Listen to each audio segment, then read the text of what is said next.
So we were talking about Beast Wars as a podcast about two comedians rewatching the 1990s TV series Beast Wars Transformers. Although we are discussing a children's television show, the podcast itself is not intended for children.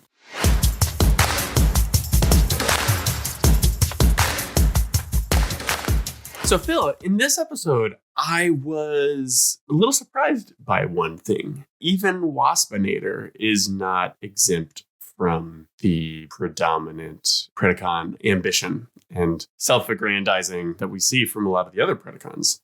Unless you think he was just hopped up on sugar during that grumbling rant that he had. Oh, rants. Somebody talking about Apetimus? Oh, hey, Apetimus. I was actually talking about Waspinator. But yeah, you got something to get off your chest? If you're talking about, would I do the same thing, brother? Hopped up on sugar? Not me. No, sir. I had to give it up. I had to give up the sauce. And by sauce, I meant the simple syrup. You eat that stuff straight, you're in for a bad trip, brother. Straight for Anxiety Alley. The Wild Walk. Head straight to Jitter's jail. And finally, come down cul-de-sac. Well, you won't find me at any of those addresses, amigo. Mark me as a population of one at a beach town called Bananas. Nice. Yeah, I'm glad you're taking care of yourself, man. I'm on the straight and narrow, brother. We've heard too many stories of celebrities like you who start off full of promise and then get drawn down into bad habits. I know. It was a real un-Apetimus thing to do to get this turned around. Now, if you'll excuse me, I'm going to go compulsively buy a lot of stuff on Amazon.com. All right. Well, yeah, take care. Phil, we might still need to, I think, arrange some sort of ape intervention.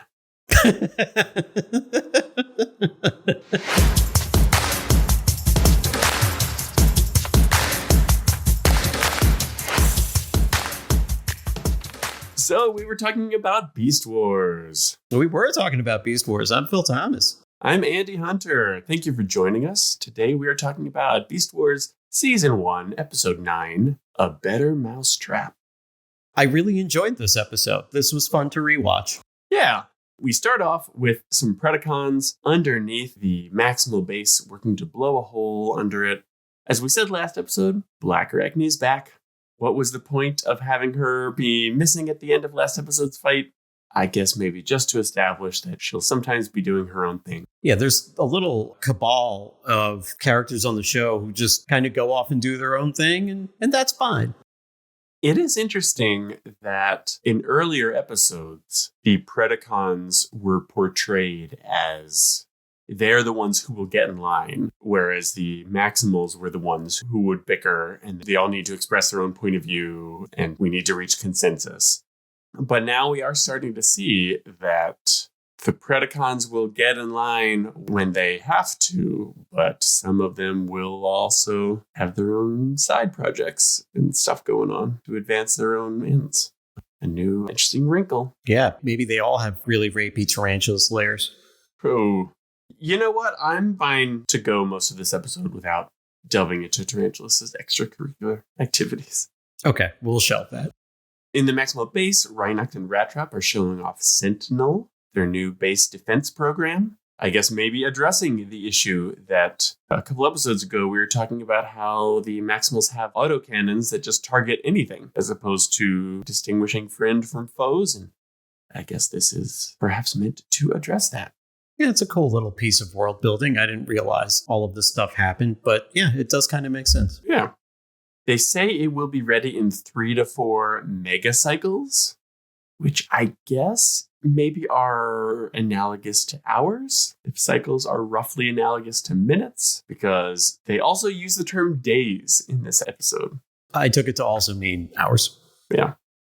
They say that Waspinator is the third Predacon they've seen in the area in the last 3 days. And as we follow Waspinator, we hear his annoyed grumbling about how he's the best and he should be leading the Predacons. I found that to be both funny, just because Waspinator has a funny, cute voice. And so hearing him say, Waspinator rules, was funny. But also, like I said, an interesting insight that even among the more weak-willed of the Predacons, a commonality among them could still be ambition.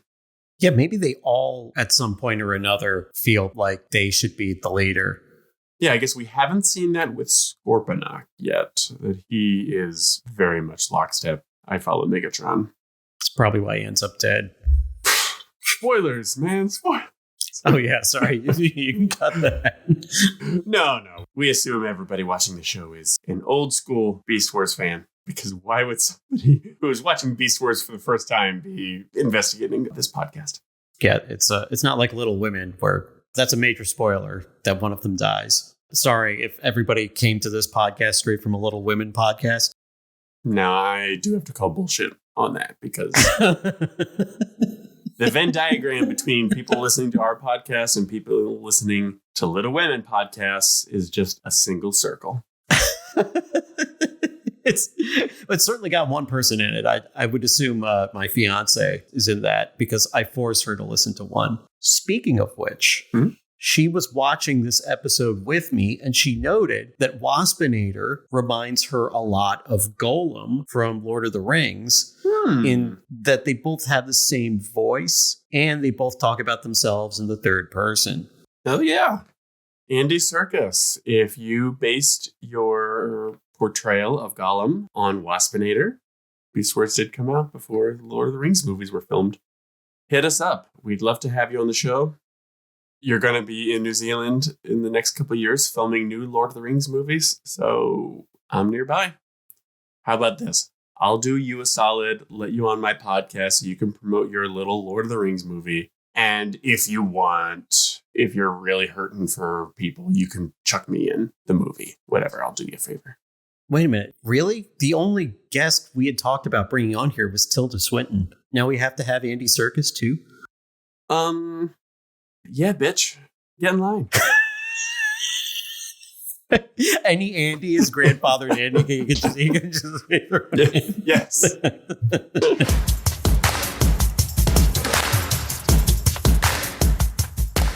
So Optimus and Tigatron chase Waspinator. I did note last episode we were right in Tigatron's neighborhood in the frozen north and he didn't show up. Here he's in a jungle and he's able to pitch in. Maybe he realized, wait a second, there's no such thing as white Siberian tigers. I'm actually just now buying a Bengal tiger. And he moved to the jungle. Or maybe he just realized he was cold. Maybe. While Optimus was chasing Waspinator, one thing that occurred to me was that we really don't see Waspinator fighting in beast mode very often. Like he just flies away. Even though of the animals on this show, wasps are among the ones that the average human is most likely to get injured by. It's like we associate wasps with they will sting you. They have a sharp weapon on their body. But I don't think we ever see Waspinator stabbing anybody with his wasp stinger. Is that a weapon? You mean like for real wasps? Is it a weapon? Or no, is it? Yeah, you would think that his gun was like mounted to his thorax. And then when he transforms, he just pulls the gun out of the stinger. Maybe. I think in the toy, that is what the case was. But still, I mean, we do see tarantulas, trying to bite people. So I would think Waspinator's stinger would hurt. But I don't think we ever see him using it. That's a good point. That's really funny. I'm going to be on the lookout for that in the next few episodes then. And I guess maybe they can't do it because it just looks like being stabbed with a giant thing. And they're not really allowed to they're allowed to show people getting hit with round energy blasts, but they can't actually show like just stabbing somebody with something super sharp, maybe.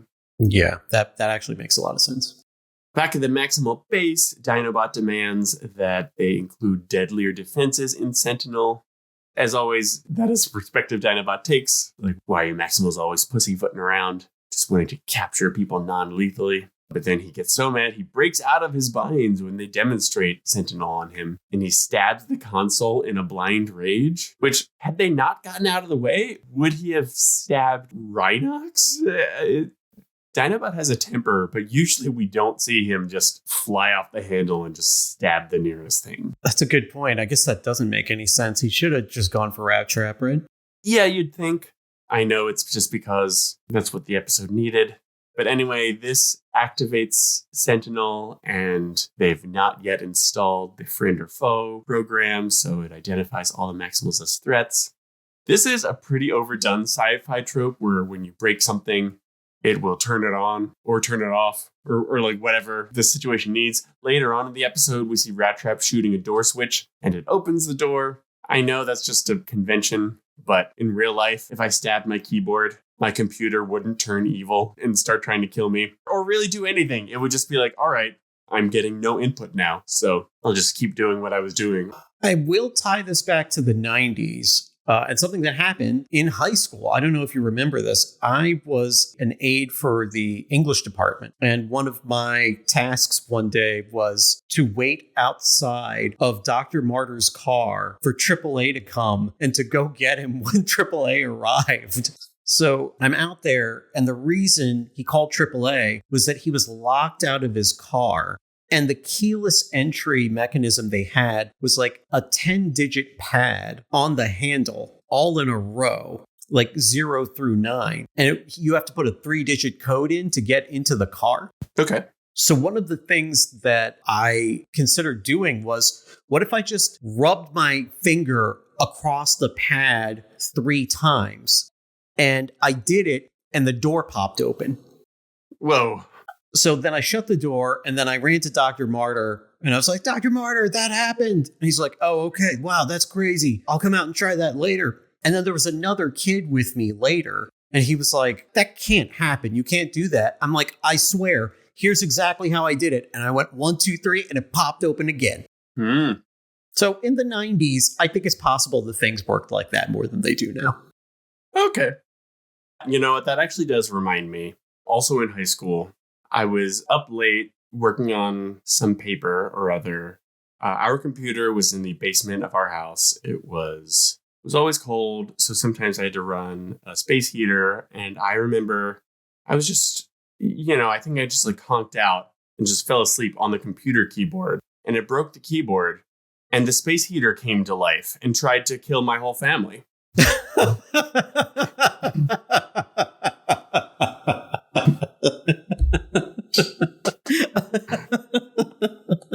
Why did I fall for that?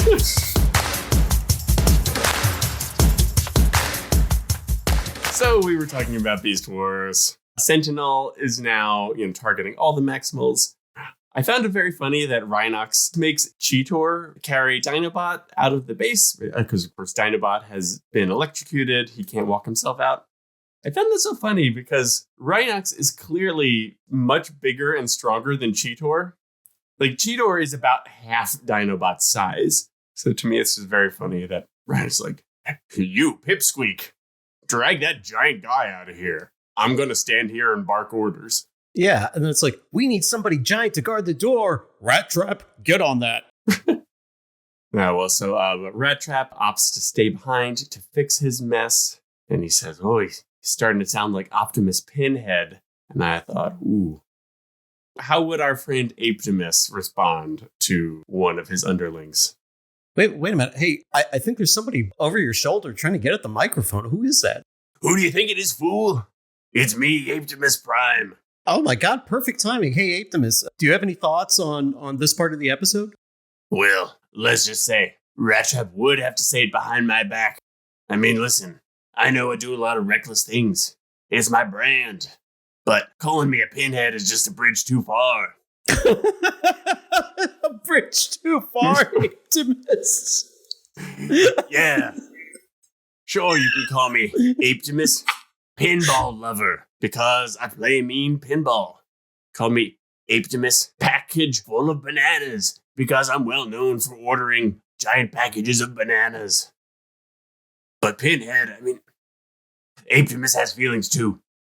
I understand that, Apetimus. You are not just a pinhead. You're somebody who's an aficionado of pinball and bananas. You're not just a pinball wizard. You're a pinball banana wizard. Apetimus Pins and Needles would be fine because I make y'all tingly. Yeah, my skin did start to tingle when you were over Andy's shoulder. I was like, oh shit, here it comes. Yeah, the hair stood up on the back of my neck. Shut up, I've got the mic right now. Oh, okay, man, okay. Wow, damn. I didn't realize you had Apetimus over there, Andy. I think I'm allowed to talk later. So, yeah, when I'm done. Anyway, long story short. Are you going to narrate the rest of the episode, Apetimus? No, I'm almost done. I'm just saying, long story short, on the scale of apeshit to bullshit, Optimus Pinhead is bullshit. Excuse me. Oh. Yeah, here, have a tissue, Apetimus. Oh, wow, yeah, Apetimus has feelings, too. It just goes to show a gruff exterior can sometimes hide a tender heart. Sometimes they can hide a tender coconut, too. Obviously. I don't know if coconuts exist in the same climates as gorillas. I guess not. Well, I don't know if this is actually true. In my mind, coconuts are like a tropical island kind of thing, whereas gorillas are... We all know I know where gorillas live, so there's no need for me to actually say it out loud. I assume like landlocked, dense forest jungle areas. I think. Although, I mean, according to Beast Wars, they live in trees near rhinoceroses. So, yeah. And boy, the conversations they get into. So we cut back to Optimus and Tigertron chasing Waspinator. Optimus, when he gets the call from Sentinel, he's like, I gotta go back and investigate this. I'll send some backup. Tigertron really bristles at the idea of having backup. As I said in his introductory episode, Tigertron was originally intended to be the toy Wolfang. And so apparently a lot of his early characterization as a lone wolf is a holdover from that idea. Oh, that's cool. That actually does make a lot of sense. Back at the Maximal base, Rattrap doing his thing. As he's surfing on the zero friction gel, there's cheesy surfer music. There are a few instances in this episode of jokes that were really aimed at kids that to me kind of only work for kids and don't also hold up watching as an adult. That was the first of them. Do you think kids actually found that funny? I don't know. My younger brother and I watched Beast Wars together, and he would have been around 9 or 10 at the time. And I don't remember actually if he laughed at those kinds of jokes. I just remember knowing that we both liked playing with the toys together. But also, one thing that occurred to me with that zero friction gel, they're always having to just run to their missions in beast mode. It seems to me like if they had zero friction gel, they could build some sort of vehicle and coat the bottom of it with zero friction gel and get to their missions much faster. Yeah, some sort of... They could do a bullet train, and then they could have all the bullet train montages they want. Yeah, but don't go too fast, or else you'll fall off a cliff and have to dangle precariously from it. The one thing you have time to note is the object entering the Earth's atmosphere from high up in the sky, yes. Burning up on re-entry.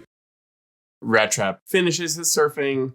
Then he dodges some Sentinel fire in a very cocky way as cheesy workout music plays. Another time I didn't really enjoy the joke.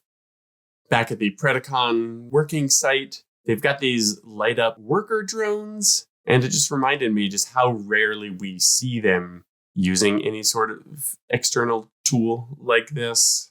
So often it's just, whatever tool fits in their body or something. Like we see Rattrap pulling out of his forearms, some explosives in this episode. But he's not lugging around a bag of hacking tools and stuff. But anyway, I dug it. Those little flashlight worker drones. Is that the first time they appear in the series? I think so. Yeah, I thought so too. Then we do check off another, or is this maybe our first Beast Wars bingo moment? We get a slow motion shot of Rattrap jumping onto the ladder and then dangling precariously from it. That was the first one, yes. That's what I noted. Yeah. And then Sentinel shoots the ladder in such a way that it explodes it. It seems like Sentinel has started to use some more dangerous stuff. So maybe if they just advertise that aspect of Sentinel to Dinobot, he wouldn't have poo-pooed the idea and none of this would have happened in the first place. Yeah, maybe it should have been Dinobot being trapped in the ship so, Sentinel can earn some respect. Yeah, that's true. Nobody's going to say, oh, well, Sentinel must be pretty badass if it took out Rattrap. This is a good point. Oh, can I mention a couple of other things about this series of scenes? Yeah.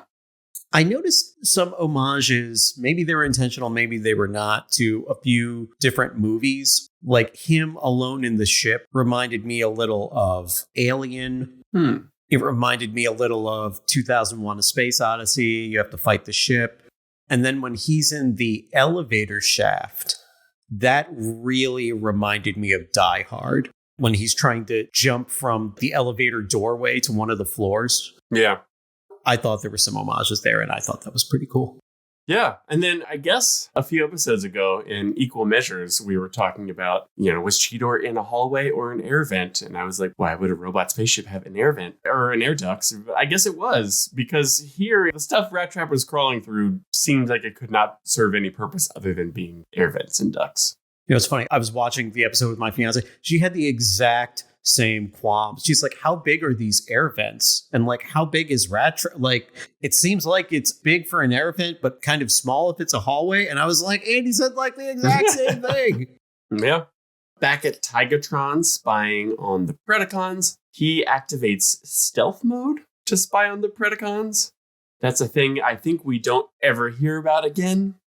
In the audio design, I could tell because you just heard a little bit of the clacking and not any of the usual servo sounds that we usually hear when these characters are moving around. But it was just funny because if stealth mode is a thing, why wasn't Rattrap using it when he was infiltrating the Predacon base last episode? Or maybe he was and he just didn't say it. But then Tigatron is still able to draw his weapon and fight. So I just wonder, well, did he automatically switch to battle mode in that case? Because presumably there has to be some trade-off for being in stealth mode. Otherwise, why not just always be in stealth mode?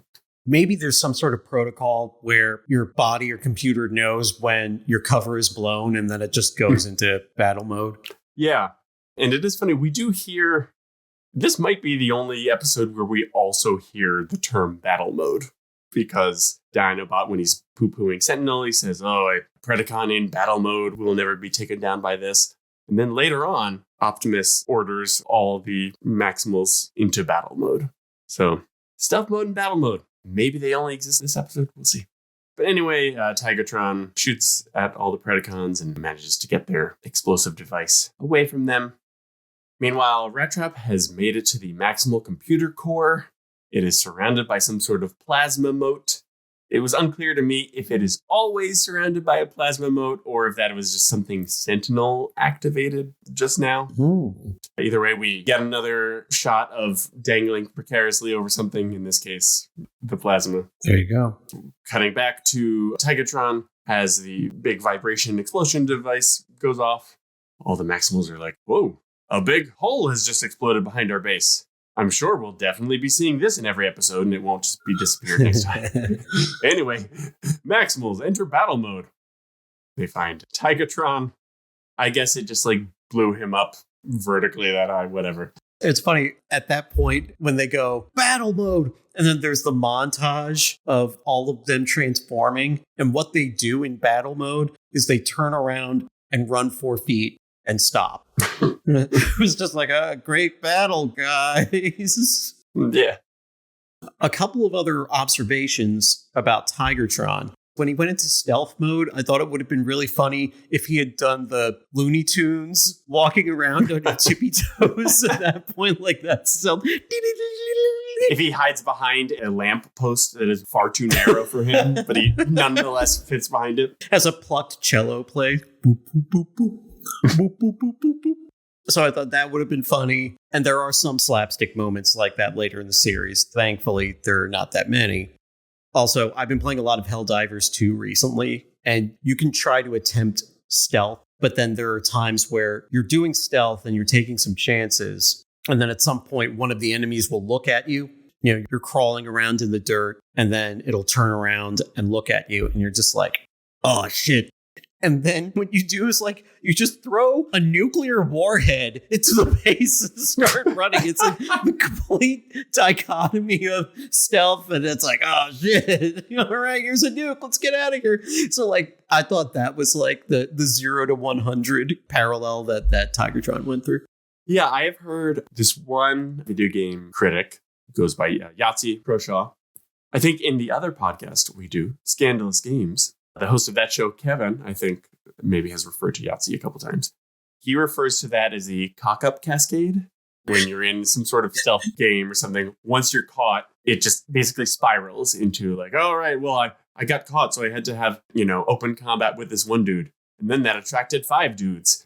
At this point, I'm just running and I'm not stealthy anymore. So like every section of the base I run through, I'm now attracting attention. What cascade did he call that?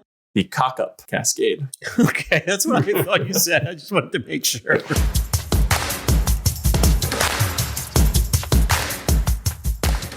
Then Sentinel deactivates, and they all think that means Rattrap is dead.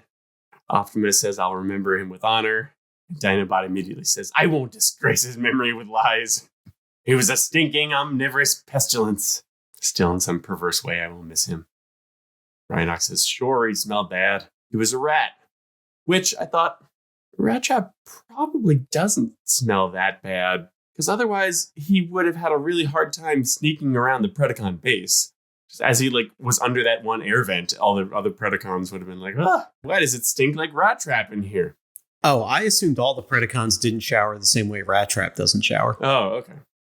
But here's where we get the confirmation that Rhinox is Rattrap's best friend. He says, sure, he smelled bad, he was a rat, but he was my best friend. And then Tigertron went in to let Rhinox pet him. That was nice. And I laughed out loud that we get the iris starts closing in to fake out the end of the episode. And then it opens back up and Rattrap is like, boo-hoo. That was pretty funny and touching. Yeah, there is not a security system made that I can't beat. Rattrap has won the day. Any other thoughts about a better Mousetrap? No, I really enjoyed the episode. I really enjoyed seeing Rattrap do his thing. Yeah, there's a couple Rattrap episodes in a row. One question that my fiance asked me that I wanted to run by you. She asked, what are his proportions? She thought, because she had never really seen an episode of Beast Wars before, that when he went into beast mode, he then shrunk down to the size of a regular mouse. But I said, I'm assuming that Rattrap is like 5 feet tall in robot mode and a 6 foot long mouse in beast mode. What do you think? Yeah, I'm closer to you. Like maybe tip to tail, he's 6 feet long, but I feel like just like nose to butt. In rat form, I feel like 3 feet, maybe. Oh, okay. His rat form is about as big as the rat backpack he wears. Because unlike the original Transformers, none of the Beast Wars characters change in size when they transform. So, as far as Beast Wars bingo moments, you mentioned the 2 instances of Rattrap hanging precariously. I think that's the first time we had 2 hits on the same bingo. And how many times do you think Maximize and Terrorize were said in the episode? I think Maximize twice, and I'm going to guess 0 times for Terrorize. In aggregate, you guessed correctly. I only had Maximize being said once and Terrorize being said once. Oh, okay. Also, I will correct you on behalf of our presumably diligent fans. I think in equal measures, we had a couple hits of Cheetor dangling. You're right. They love that. Yeah, I get it. On a kids' show, there are limited types of peril that are acceptable for a kids' show. I'm also thinking about adding a couple of things to Beast Wars Bingo, and I wanted to get your thoughts. In this episode, Dinobot says, "It appears that you have made a better mousetrap." So I was thinking, should we have a Beast Wars Bingo for when a character says the name of the episode?